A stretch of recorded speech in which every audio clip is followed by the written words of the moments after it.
Sawit mengalami kecelakaan tunggal di kawasan Gunung Gerute, Aceh Jaya. Ya, tidak ada korban jiwa dalam peristiwa ini, namun kejadian tersebut menyebabkan antrian kendaraan.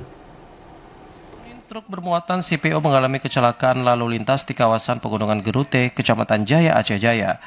Dari video amatir warga, CPO yang diangkut truk tumpah ke badan jalan hingga beberapa meter yang menyebabkan sejumlah kendaraan tidak bisa melintas. Kejadian ini terjadi pada Rabu pagi di Jalan Banda Aceh Calang, kilometer 61 kawasan Gunung Gerute. Berdasarkan informasi yang diterima, truk bermuatan CPO ini dikemudikan Juliadi warga desa Besitang, Kecamatan Besitang, Kabupaten Langkat, Sumatera Utara, yang saat itu melaju dari arah Melabuh ke kota Banda Aceh. Mobil truk ini mengalami pecah ban belakang sehingga mobil oleng ke kiri badan jalan dan tidak dapat dikendalikan lagi hingga terbalik.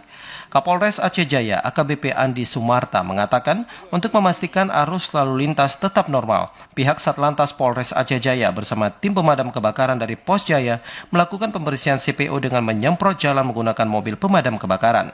Oke, sebelumnya ya tadi pagi saya juga mendapatkan informasi bahwa terjadi laka tunggal di Gerute, satu kendaraan CPO yang terguling dan CPO-nya berceceran di jalan. Untuk sementara ini informasi yang kami dapat penyebab laka adalah faktor kendaraan, ban pecah sehingga menyebabkan mobil oleng dan terguling. Tidak ada korban jiwa dalam peristiwa ini dan pihak kepolisian Polres Aceh Jaya terus mengimbau kepada pengendara yang melintas untuk tetap berhati-hati dan memeriksakan kendaraan sebelum melakukan perjalanan. Dari Aceh Jaya, Musliadi, TVRI melaporkan.